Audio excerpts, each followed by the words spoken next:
Great. So welcome everybody to another TaroWorks webinar. As always, I'm Elaine Chang. I'm the Director for Market Development and Customer Success here at TaroWorks.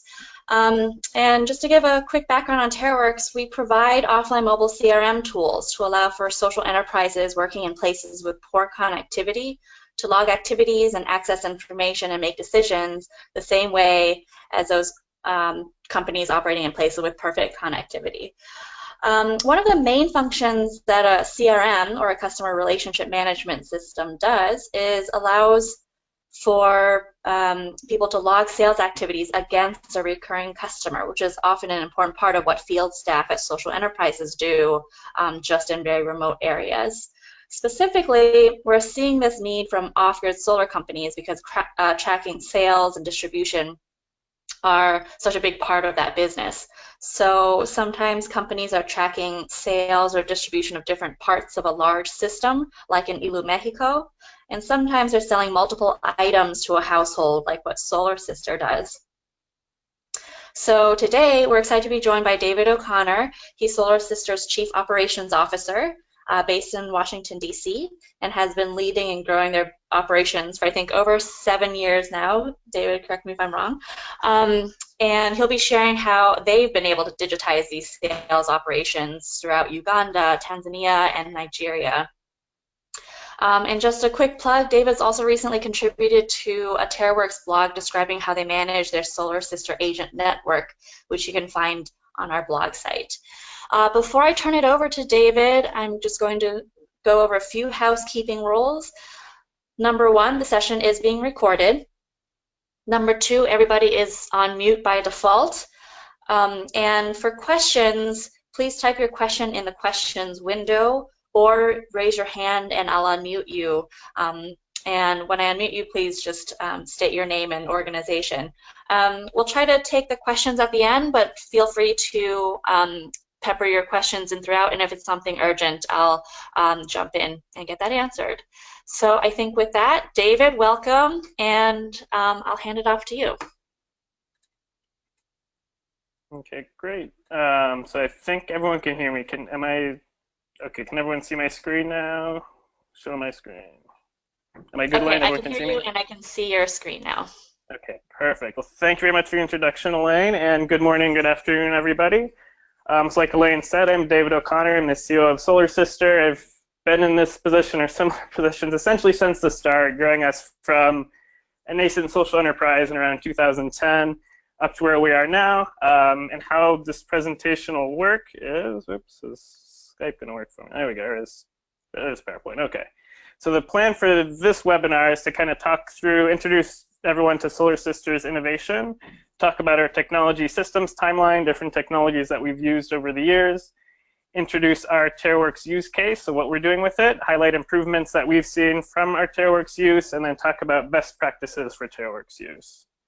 So I'll try to go pretty quickly through these first set of slides, which is really just setting the stage of who Solar Sister is, what we're doing, where we are. So energy access is a serious challenge across Africa. 600 million people in Africa are living without access to the grid. 85% of the rural population in Africa doesn't have access to electricity, and over 700 million people depend on solid fuels for cooking. We're talking about different kinds of charcoal or wood that are very hazardous when burned into the environment. You can kind of see from this map that a good chunk of the country, especially that band in the middle and at the top, is low access to energy, and that's mostly where we're working.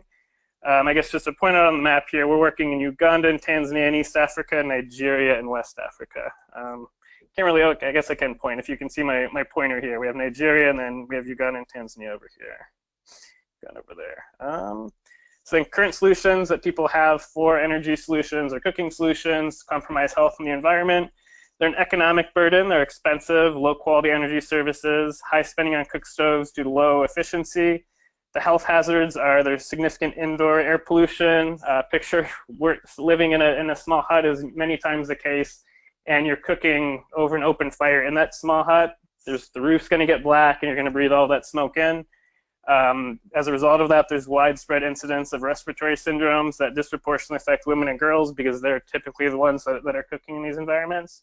There's also environmental challenges. So obviously the greenhouse gas emissions from the cooking, as well as from the kerosene lamps that they're using. People are typically using a kerosene lamp, which if you can picture a small can that you need a can opener to open, they usually jerry-rig some kerosene fuel into that and cook from there. So that's emitting this black smoke from it that's toxic.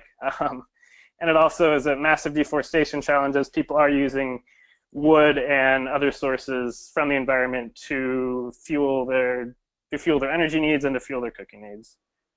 And this, in terms of what people are spending annually, so about $18 billion are spent on off-grid solutions every year. As you can see, a large portion of that is kerosene, 11.5 billion. And you see a very small amount, so that 0.1 on the far right is pico PV. So PV is photovoltaic, which is essentially just solar energy that comes from light.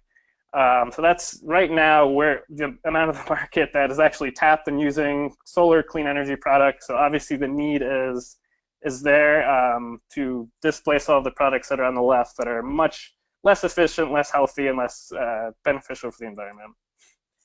And so why women? Why is Solar Sister working with women? So these challenges disproportionately affect women and our gender issue. The reason for this is that usually women and girls are doing a lot of the household chores related to it, collecting the firewood.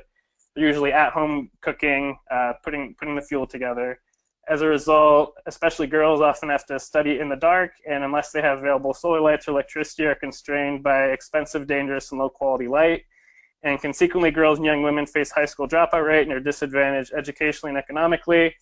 In the geographies that we're working, typically if there's a family and they can only afford to send 5 kids to school, the male students will take precedence. They're typically going to be at school. The girls can be at home with their mom. And a lot of times the men are going to be going to the city because there's going to be more job opportunities for them there. So then that leaves the women in the village who are then managing all of the energy needs and kind of facing all the consequences of the poor energy situation that they are in.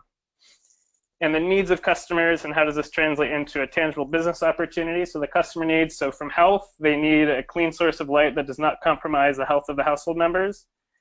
Durability, so current solutions like lanterns and torch lights break frequently and are thus unreliable and expensive. Availability, trusted last mile access and service needs just aren't there. And then ease of use is customers demand an easy to use unsophisticated technology. So you need something simple and plug and play. So what the opportunities are for Solar Sister is we can provide an urgent need very quickly. They need something that's easy to pay for despite their spending constraints. So we need cheap products that can get out there because there isn't a lot of access to finance or a lot of access to funds, period, there. There's also an absence of viable alternatives. So then our innovation is essentially to have a women-led and women-driven last-mile distribution company. Essentially, you can picture us as an Avon or an Oriflame of clean energy in sub-Saharan Africa. Women use their already established social networks to distribute our clean energy products. They're the ones that are using the products as we talked about. They're the ones using the products. They're the ones that know the household needs. They're the ones that know the household income. So it just makes sense that they're part of that distribution process as well. And then women as agents of change facilitate last mile distribution, so lower customer acquisition and servicing costs. They're already friends with everyone in their community. A lot of our entrepreneurs are nurses or teachers or stay-at-home moms that are going to find their customers in their network from their just natural network that they're already a part of, from their church community, from different communities in their environment. And the market trusts to leapfrog to decentralized solutions. So essentially, there's already that built-in trust there. If you're buying a new technology, if you're investing, our products range everywhere from a basic light that's $5 or $10 and can provide just light for a room, basically, to phone charging solutions that are more in the $40, $50 range. But if you're investing this kind of money and you're only earning $20 or $30 a month, this is a big investment. So if you're going to invest in this new technology that you've never used before, it needs to be coming from someone that you trust. So if it's coming from your neighbor who you do trust already and you've had a relationship your whole life with, it's going to be a lot easier to sell than if you're just buying from a hawker who's usually their other option is they can buy products from hawkers that go from village to village that they may have never met before and may never see again. And so essentially how our distribution model works is we're not manufacturing, we're not a technology company, we're purely distribution. So we create relationships with our different manufacturers. Usually they're located in warehouses in big cities close to where we work. We then get those to our solar sister team. So we have offices in Nigeria, we have offices in Lagos and Abuja, and then in Uganda, we have an office in Kampala, and Tanzania, we have an office in Arusha. So we're procuring products typically from Nairobi for East Africa, and typically out of Lagos in Nigeria, sending them to our offices there, and then from our offices, we're sending them to our remote sales agents.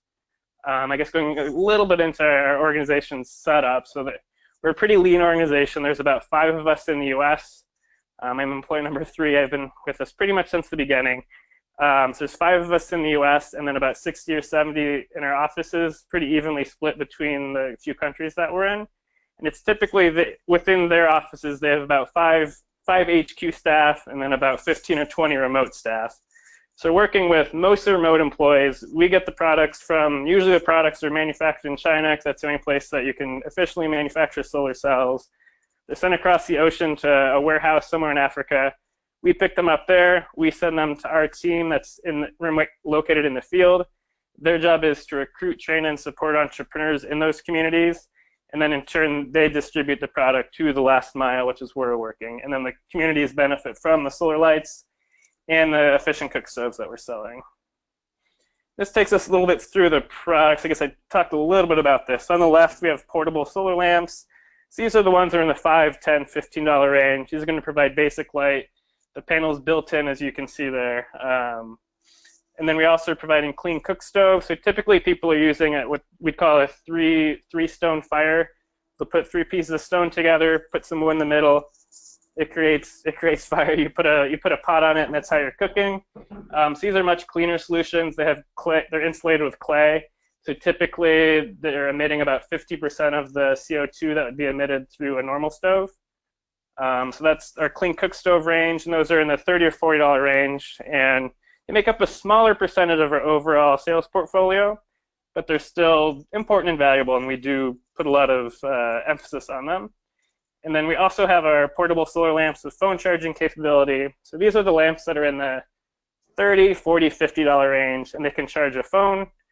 We sometimes make a joke that in some of our countries, our products are seen more as phone chargers that happen to have lamps, because cell phone usage in all the communities we work is huge, despite the fact that these are lower income communities.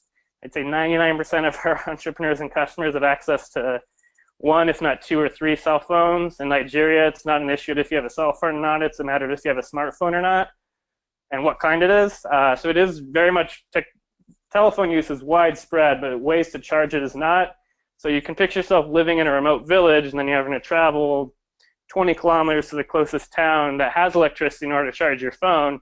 When you get there, you have to pay somebody to charge your phone. And on top of that, they might change out the battery. It's an old battery, or there's some other funny things that can happen there. So the ability to charge your own phone is an amazing thing to have in your house, and it also can create business opportunities as you're then charging your neighbors' phones and making money. So it's a great opportunity for entrepreneurs to A, save a lot of money, and B, to be able to make some money themselves. Typically, products in these first few tiers pay for themselves in 1 or 2 months. Kerosene costs, for example, are maybe $1 or $2 a week. So you add that out over a month, that essentially adds to the cost price of $5 or $10.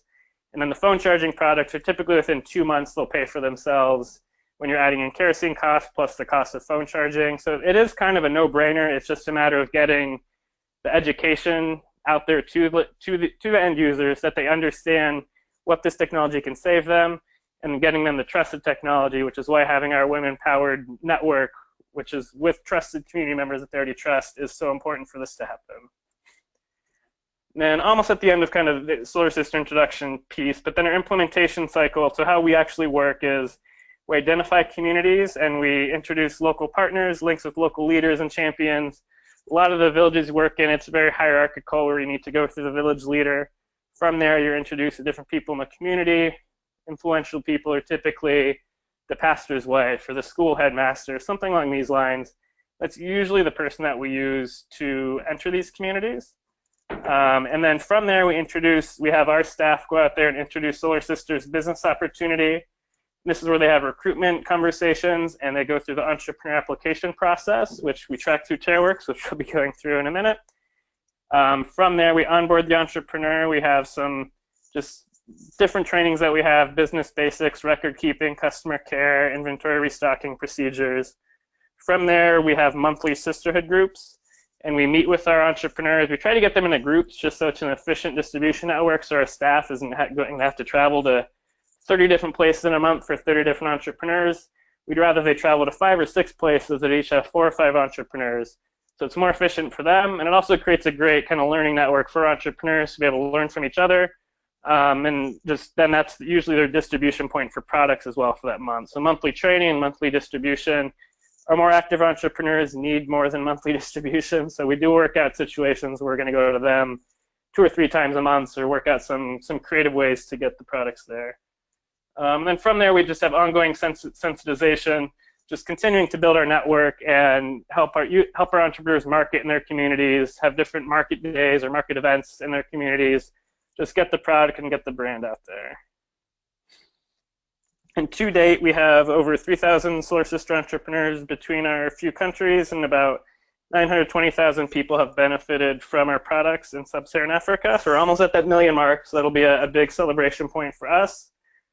And I won't get into kind of too much into the stories of things. We'll kind of from here transition into how we're tracking this. So this is a difficult situation that we have ourselves in. We have 3,000 entrepreneurs who we need to know information about. They're all making sales. We have 60, 70 full-time staff in remote places all over Africa, and that we need to A, communicate with, and B, get information from. And a lot of them are very far away. In Nigeria, for example, we have BDAs and entrepreneurs. So we have our business development associates, which are our field agents. Then we have our entrepreneurs that are maybe 30 hours by car, 40 hours by car. Maybe you take 1 or 2 airplanes to get there. And it's the same in Tanzania and Uganda, where there's just very large distances between us and them. So we need a way to communicate with them and to get information uploaded to us, because we're essentially operating as, I guess I didn't go too much into how we're set up. We're set up as a social enterprise. We're kind of right at the kind of organization that TaroWorks is trying to target. We're hybrid between a business and a nonprofit, so we get our revenue from sales, and we also get our revenue from grants. So we need to be able to run like a sales organization. So we need that real-time data, real-time sales data, so that we can manage our remote sales team. And at the same point, we need high-quality monitoring evaluation data so that we can report to grants. So having access to real-time data for business reasons and having access to quality, in-depth data for grant reporting are both something that we needed to capture by systems. So what we call our mobile business toolkit is our use of TaroWorks with Salesforce to get that done. So I guess a timeline on how we were set up and how we've used our technology over the years is in 2010, we had a pilot project in Uganda, pretty small. We had a few entrepreneurs kind of seeing if this is going to work out. In 2011, the first full-time staff was hired. And we had invoice and customer data was tracked on Google Docs. I actually came in at that point as an MBA intern in 2011, working with us and our first few staff there. Then I came on full-time at the end of 2012, and my first task was essentially to convert us into having an actual CRM, customer relationship management system. We did some research, and Salesforce was kind of who we decided. We worked with an organization to help us set that up. And we converted our 15,000 line Google Doc onto Salesforce, which was a headache. I lost an Easter weekend and a few months of my life living in Uganda at the time to that. But it was all worth it in the end. We were able to get everything set up. At the time, it seemed great. We had our entries made via laptops that our remote staff had. And then they'd still collect paper receipt backups that they then would have to ship from these remote locations to us on usually a monthly or quarterly basis, which was a hassle, but it was better than what we had before, which is Google Docs and papers. So we were happy with that, but we still wanted to do a little bit better. We were sick of the paper. Our accountants and auditors were not happy with how it was all set up. We weren't getting that high quality receipts as they were coming from dusty rural corners all over Africa to us.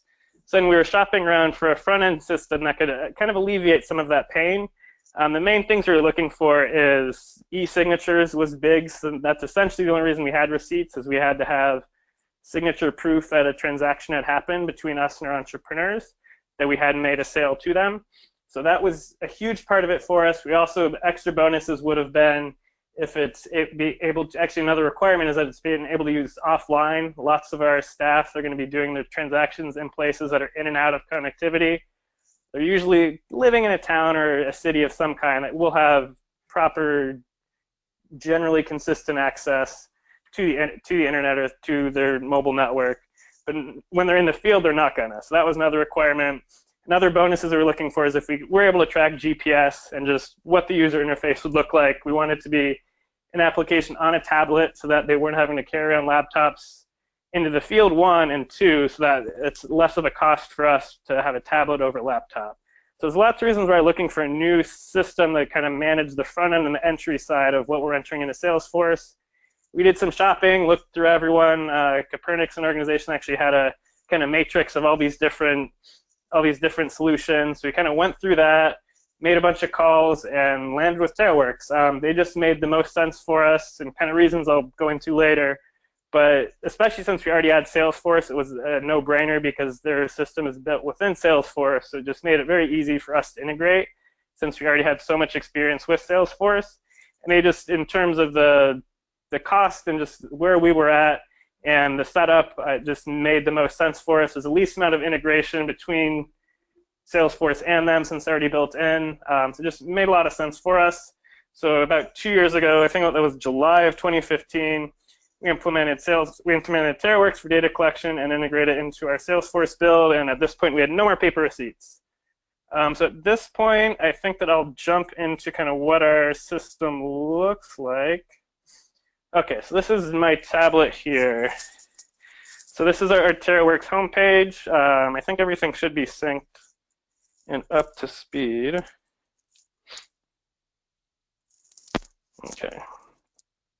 Okay, so these are different jobs we're using to track. So we're basically tracking everything from inventory, sort of tracking purchase orders when inventory comes in, when inventory is transferred to our remote staff, and then we're tracking that sales invoice from our remote staff to your entrepreneur. So all of that needs to be tracked. We're also tracking then the bank deposits, so the money side of things. So we're tracking what payments have been received from our entrepreneurs and then what money has been deposited into the bank. So these are just from the business side of things, the items that we need to track, on top of customer information that we cover in the application. And on top of that, we also are grant funded, as I said. So we have different surveys and different requirements that the grants are asking about. They want to know what our gender breakdown is, the size of the households, questions like that. So we're also tracking that kind of data in there. So I guess just as a quick run through, I mean, one of our first things that we do when we sign someone up is we go to the SSE application. And so this is me signing up a new entrepreneur. I don't know if we need to go through every line of this because that's not overly exciting, but we have a consent form that's just asking if they understand we can use this information for external partners. If there's any photographs involved, they consent that that's okay as well. So we have a mini consent form built in. And we have the name if it's an entrepreneur, so I'll put my name. Phone number we don't need to put in. And you can make these as some of them required and some of them not required. I'll say I'm in Nigeria. I'll go through all of these. You can kind of get a sense of what the kind of questions we're asking, which this is just general information that we need to know about our remote entrepreneurs, where they are, how they heard about us. Oh, this is required actually. So how did I hear about this from a friend? Then what group they're a part of. So this is more about what location they're in, what their date of birth is, if they're male or female, if they're married or not. So I'll kind of skip through some of these questions, and we don't need to go into all of these, but this is the kind of information that we're asking. Some of them are for business reasons, just so we know how to contact them, so that we know how they learned about us, that we can then use those ways to find new entrepreneurs in the future. And some of them are more of these M&E related questions, which are about how many children you have, the size of your family, this and that. So I kind of skipped through most of these. What you do for work. We're asking a lot of questions around. We want to know what their income is and how much we're improving their income and their livelihood as a result of working with us. So all of this information we're able to track as a result of A, this application, and then B, we do follow-up surveys throughout the year.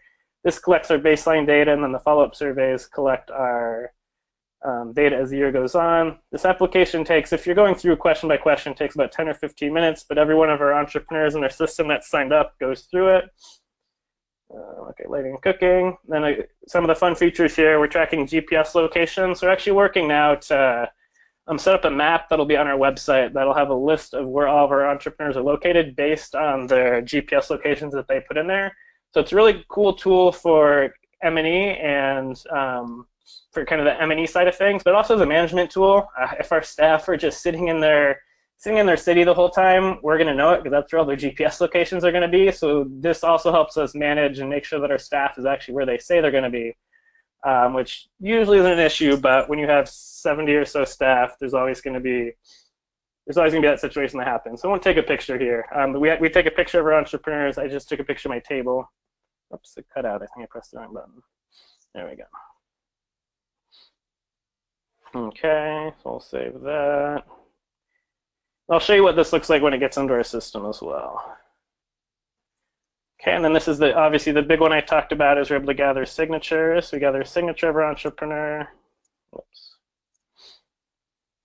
And then that's essentially it. So from there, it's pretty easy to use. If our staff is in a place where they do have connectivity, they would just press sync now. If they don't have any connectivity, they'd press sync later. So I have connectivity, so I'll go ahead and sync now. So this will update this entrepreneur into our Salesforce system, and we can see them there. Actually, I guess maybe the best way to do this is then I'll show what that looks like. So after I fill out all that information, that is put into our system, and this is what we call accounts in our Salesforce build. These are our entrepreneurs. So I didn't do mine. Mine's not very interesting. Here's an example of an entrepreneur that we have in Tanzania, Hilaria. Her account owner is Nima, so that's her field staff that works with her. You can see she's answered some of these questions. She's in rural. She's been very active. She's had 45 invoices. You can see the picture. The picture looks a little funny there, but when you actually look at the picture itself, it scales pretty well. So there's Hilaria. We see her signature, obviously. We see her total sales over the years. We see where she's located GPS-wise. We're seeing different M&E information about her that she filled out. I won't go into too many details here. We've had many different surveys over the years. And based on her answers here, you can see she's been a part of a lot of them. So the amount of data we have is, we have a lot of data. So we don't need to go too much into all of it now, but we have lots of M&E data that we then use, and we have a grants and impact manager who manages all of that, and she is in love with going through Salesforce and using that different information for grant tracking. This then shows her invoices and payments. This essentially just shows each invoice that she's had over the year, over the years, and then I'll actually hop over back to TaroWorks and show what our invoice job looks like. So to enter one of those invoices that you saw from her, so this is me, I'm a field staff, and I am invoicing out one of our solar products to Hilaria. So I'll just go through here. I'm going to select myself. I have mostly just dummy entrepreneur set up here. So select myself. I only have one product. So this is where we'd select a product. So I'm going to say that I sold to test entrepreneur. I sold 1A1. And it's going to go to my balance. I only have the option of cash, but we do some mobile money, so we can select whether it's a payment made in mobile money or cash, which we track, and then we need to reconcile with our bank accounts. The invoice date, the quantity, we'll say that I sold 1A1. We have a couple different prices that we could use: entrepreneur price, retail price. We'll assume this is to an entrepreneur. It's not a cook stove. There's no special notes. It's an invoice paid in full, not partially. Payment amount collected, we'll say $10. No special notes there. We then record the location of this because, again, then we can see where all of our sales happen to A, know where the activity is happening, and B, make sure our staff's doing what they're doing and saying what they should be doing. Then the big one, gathering the signature.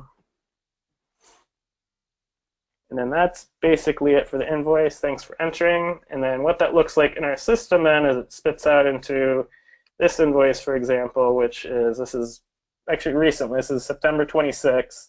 Hilaria bought one Sun King Pro 2 for 79,000 Tanzanian shillings. So that's how it looks like in our system once it gets there.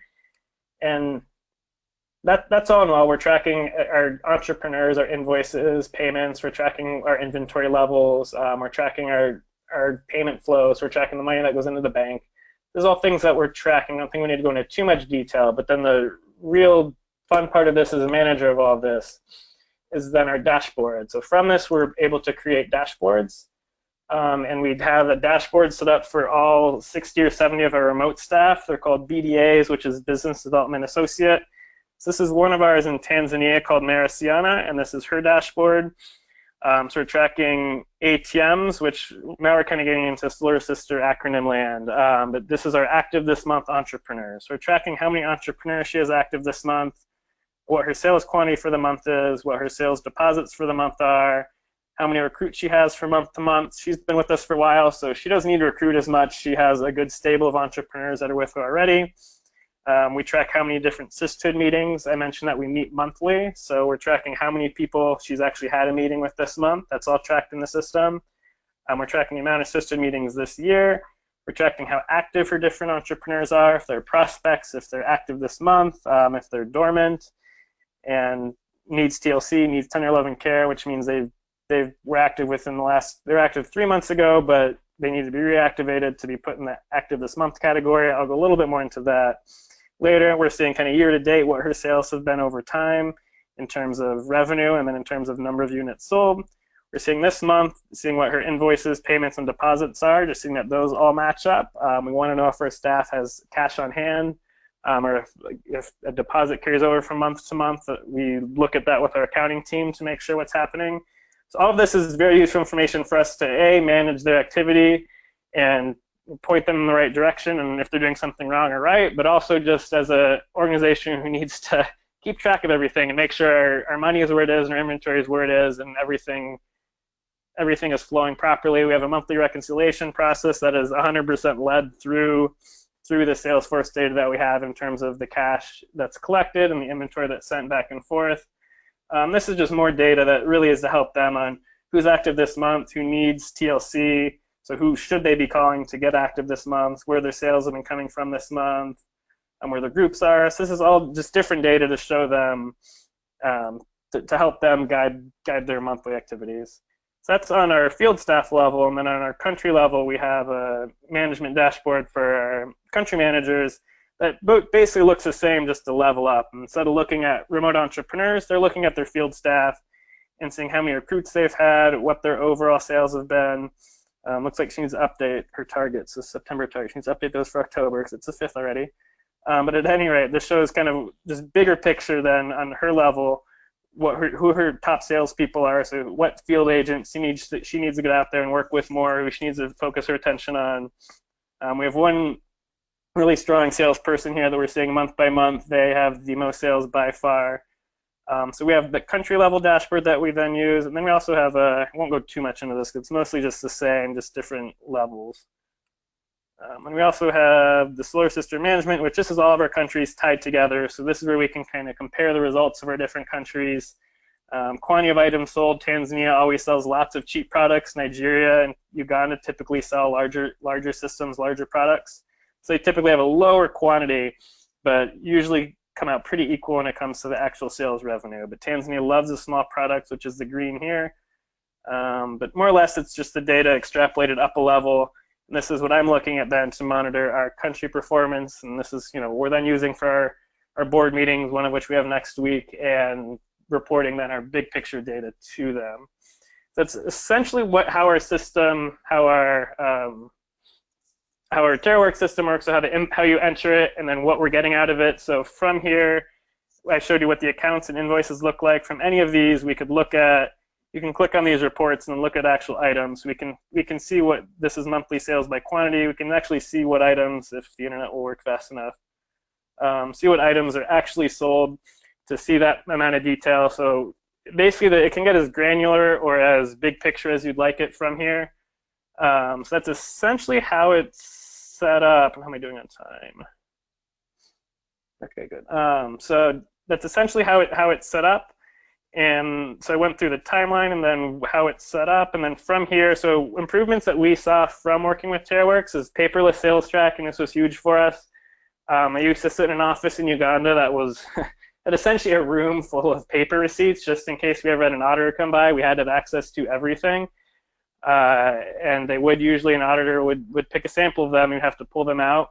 So being able to remove that was a huge time savings, huge environmental savings, having all the paper out there, just a huge headache. I mean, we were able to even reduce the amount of staff that we had because we weren't having to deal with people that are having to file and collect papers all the time. So that was the biggest thing that we got from it. It also offered cheaper, more practical technology requirements. So we're using tablets instead of laptops for field staff.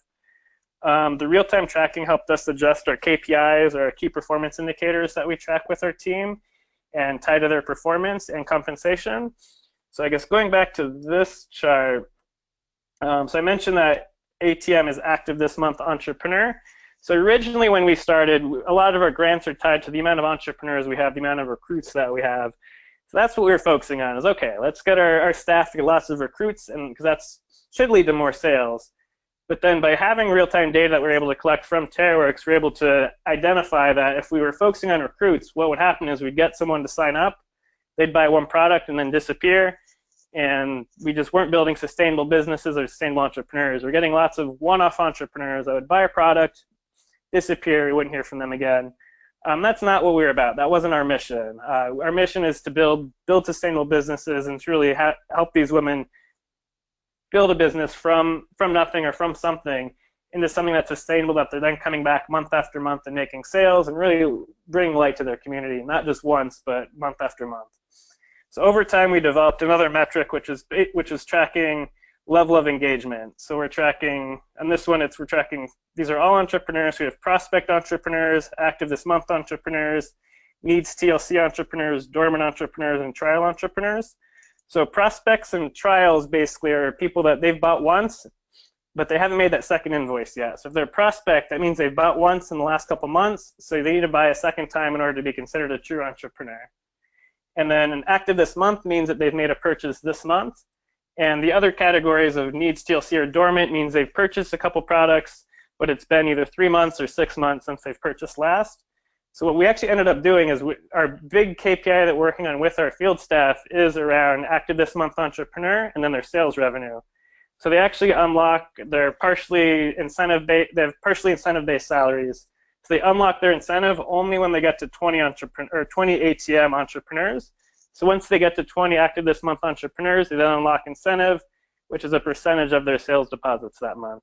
But that's a KPI that we only discovered because we're able to track in real time all of the data around entrepreneurs to be able to see these trends that if we focus on just recruiting entrepreneurs, we're not building the businesses and doing the mission that we want to be doing. So that's how the real-time tracking has really helped us inform our business decisions. There's probably 5 or 6 examples of situations like that have happened. We've iterated on things over the years. A big one this year is we've really been focusing on having more sisterhood group meetings, because we found that a lot of our entrepreneurs were tending to have one or two off entrepreneurs and they weren't meeting as a group. This is inefficient for them, and it also was, we're seeing lower sales and just lower productivity, because if you meet as a group, you kind of influence each other and make each other excited about the opportunity, whereas if you're just a one-off entrepreneur, it's harder to get excited, and there's kind of that group competition that comes out of meeting as a group. So there's lots of benefits to that. So by us tracking sisterhood meetings, we're realizing that number was dropping off. So we've put a huge emphasis on that the second half of this year, and we've been seeing positive results as a result of that. Another item that had opened up was GPS tracking. So we're able to track it. I mentioned a little about this. This is a work in progress. We're working with a different app within Salesforce that will allow us to actually track on a map the GPS coordinates of all of our entrepreneurs, and then those can show up in real time. On our website is the goal. So then we'll have a beautiful little map of our 3 countries in Africa and little pins where each of our entrepreneurs are, which will be a really cool thing to see, to show different grants and donors, and also B, from just a management perspective, to see where we have people, where we should have more, where we should be placing new staff, where people are located in regards to where they actually do have the power grid. So it's a very cool management tool in those regards. And also just having the ability to do real-time M&E work, modern evaluation work.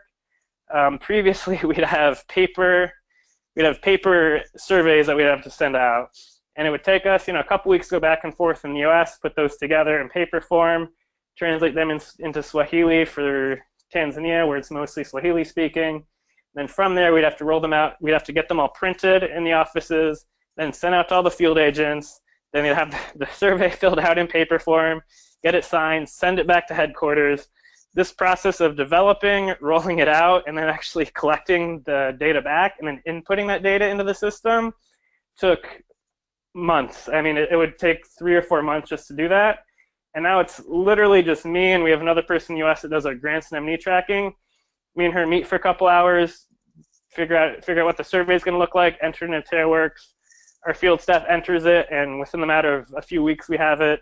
We actually just did a big survey that we needed for one of our grants. I think we had 400 or 500 entrepreneurs fill it out within a matter of 3 weeks. So what used to take 3 or 4 months now was about a week of me and our other US staff putting the survey together, and then 3 weeks of collection, and as it was collected, it was entered into our system. So that was another huge, huge advantage of it that we didn't really foresee at the time, but after we used it, it became pretty apparent that this made it a lot easier for us to do this part of our work. And here's an example of some of the M&E data collected. So I showed you the account page that showed Hilaria and showed size of household and this and that. So from this data, we're then able to extrapolate it into an Excel sheet and make some pretty graphs. So this one shows rural entrepreneurs investing in their solar sister earnings. So we're seeing that most of the money that they're earning, they're then using to purchase basic household needs, then school fees, and then savings, which is good to see. So based on this data, then we can kind of change what our different trainings are about to make sure that the money is being invested where it should be, which we'd like to see it reinvested into the business, reinvested in the school fees, invest in the basic household needs. Those are all things that are fitting our mission. Here's just one other example. So top benefits of working as the favorite parts of working with Solar Sisters. So income and personal benefits is number 1. Helping community, quality of products, skill development, network sisterhood. So these are just different M&E metrics that we're able to track as a result of this. And as a result of us having these systems, we've developed many M&E partnerships. International Center for Research on Women, MIT, the Miller Center based out of Santa Clara, Thunderbird, which is my alma mater, and MBA school, that they've sent different groups that are typically doing M&E work, and then they're helping us get more M&E data into our system, which is why that account page for Entrepreneur had so many different questions and surveys over the years. And then I think it was last slide, yeah. Last slide is best practices for implementing TaroWorks. We've had a few people over the years come to us because we're fairly small, fairly lean organization, but I think we are ahead of the curve in terms of our technology use. So we have different organizations come to us over the years, kind of seeing where I'll hear questions and then afterwards kind of hear what happens after that. And probably the number one thing is that people assume that a lot of these systems are just plug and play. It is for the most part plug and play. It's set up, it does its job. You really do need a dedicated person to be interfacing with TaroWorks in order to get this up and running. It's probably not a full-time job, but it's for a few weeks, maybe even a month or two. It's going to be a large part of at least one person's job to get that up and running. So just making sure you have the internal resources to do that.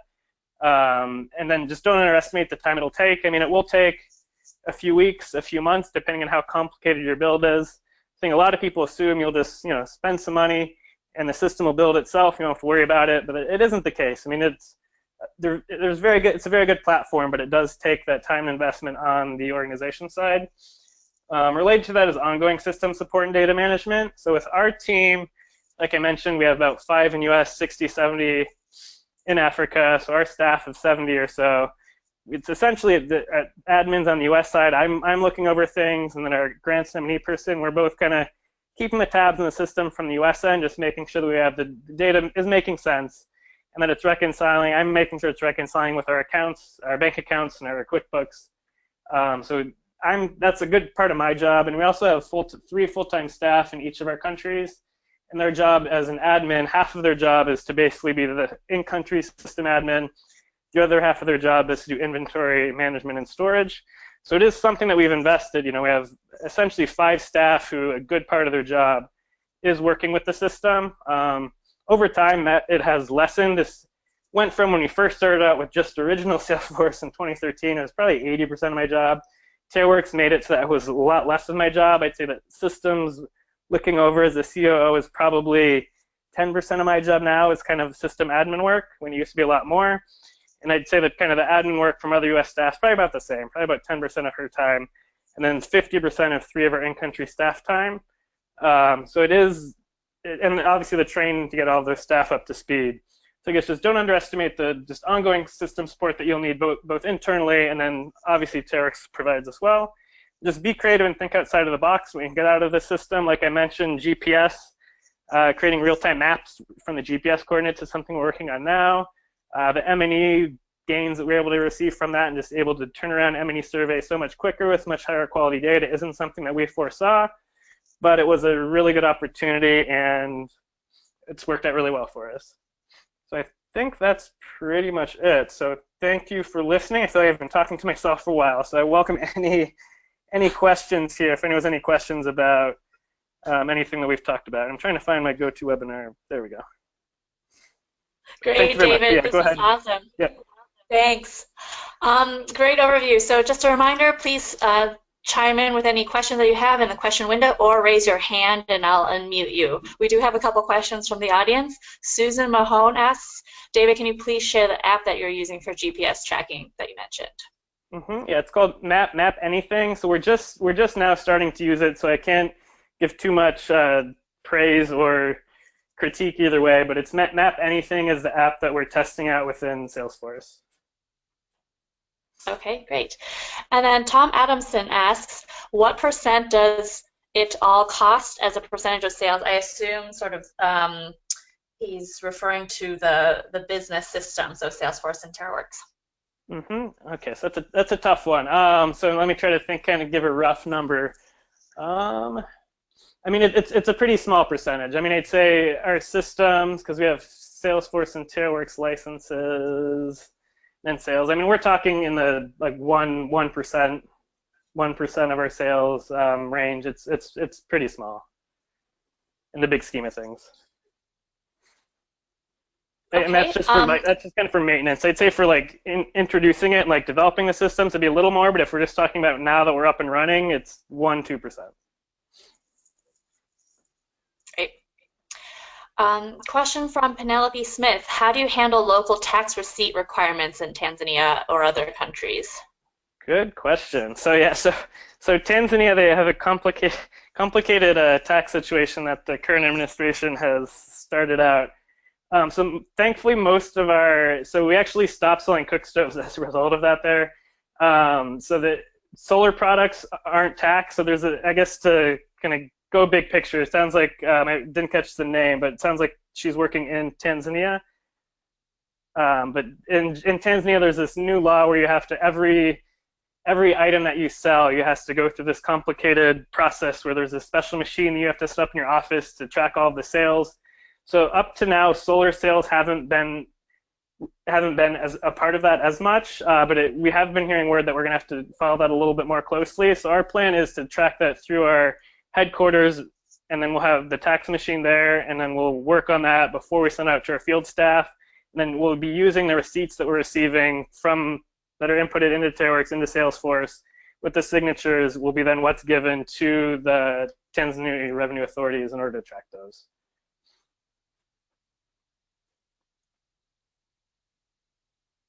Okay, great.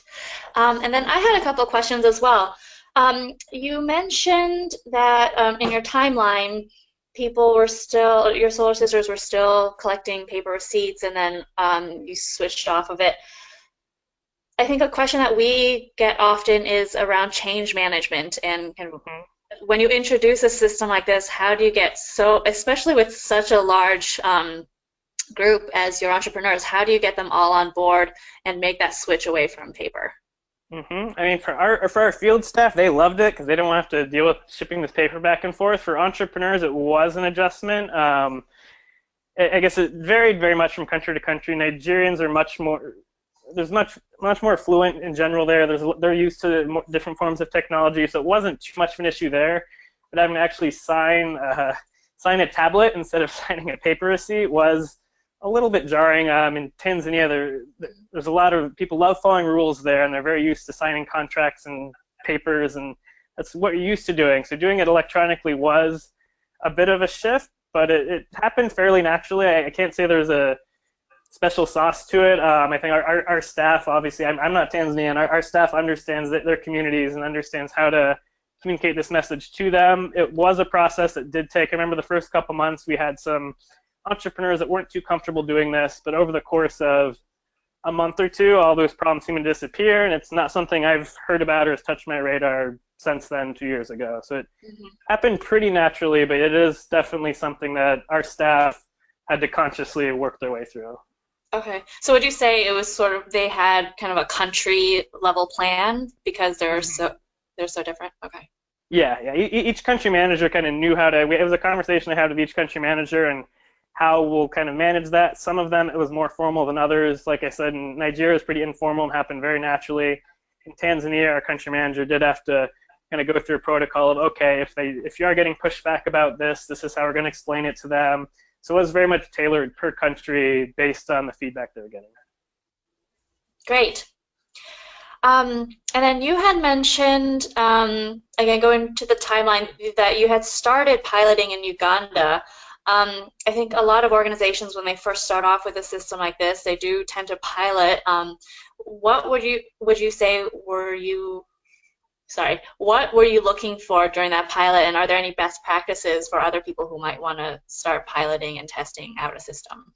Trying to think of any hiccups you ran into, and I think for us the main thing was, the main issues you're having was getting it to link with our Salesforce build was a few years old at this point, so getting a lot of our jobs to link. So it was more on the technical end with me and our Salesforce rep trying to get that stuff set up. In terms of with our country teams, I think what we were looking for is just to make sure that our staff and our entrepreneurs were okay with working with this technology, okay with signing with their finger on a tablet, which was something new, and just making sure that that all flowed well, since they're already used to filling out invoices in different ways. It was on paper, and then they would input it electronically, our staff. It wasn't too much of an issue or change there. It was mostly just on making sure that the technology was working, the invoices was working beyond just me and the TaroWorks rep. They were working at playing with them kind of behind the scenes ourselves. So I think it was just making sure that all the entries were working correctly and that it wasn't causing any issues with our entrepreneurs. They weren't getting confused by this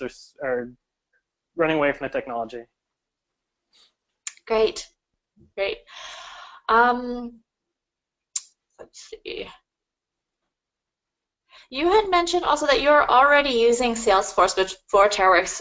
So in some cases, like when we talk to a client, they're kind of asking for a whole system. So it's interesting that you're already using Salesforce. Can you talk a little bit about how you made that decision to use Salesforce to begin with? Yeah, so it was similar to how we selected working with you guys and working with TaroWorks. Was we had this big ugly Google Doc, and we knew we wanted to get some real-time data tracking. We have staff remote. Our COO was in Rhode Island at the time. I was in Uganda at the time. We had staff in a few different countries. So we needed something to capture it in real time in a cleaner way than what we could capture in Google Docs. So we did some research. We looked at a bunch of different CRM systems that were used for tracking sales and inventory. A lot of them are out of our price tag as a nonprofit, but Salesforce did have a nonprofit discount that we were able to kind of try with 10 free licenses for a little bit. We found an organization that helped us set it up at a fairly reasonable rate in 2013, and kind of went from there. And yeah, I think that's what made our use case a little different than lots of TaroWorks users, since we're already using Salesforce. So that learning piece, at least with our staff, was already in place, so they knew how to navigate our dashboards and reports. But yeah, it was essentially similar to what we did with TaroWorks, but just looking for a CRM shopping as a whole. Okay. Maybe another question. Are you guys using Lightning or planning to move toward it? No, we have not. Nope. Okay. And yeah, we haven't really looked at that too much, but it's something that's been on our radar. Okay. So then, Nicholas, I see your question. I'll just answer that separately. Great. Any last questions from folks?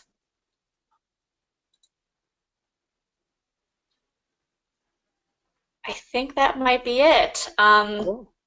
Right on time. Great. Well, David, this is I have another super 5 minutes exciting. worth. Oh, sorry? No, I just said perfect timing for me. I have to hop somewhere in 5 minutes as well, so perfect timing. Okay, perfect. Well, thank you so much for taking the time to share all of these insights. There's a lot here, so I'm hoping that yeah, everyone found this useful. Again, I will be recapping this and sending this around, so please feel free to share with your colleagues who might be interested. David, thank you so much again. Yep, no problem. Thanks, Elaine. Thanks for all Everyone the have a work good that you're rest of doing. your evening, afternoon, good morning there in San Francisco. Great. Thanks, Yep, thanks, everyone. guys. Yep, bye-bye. Bye.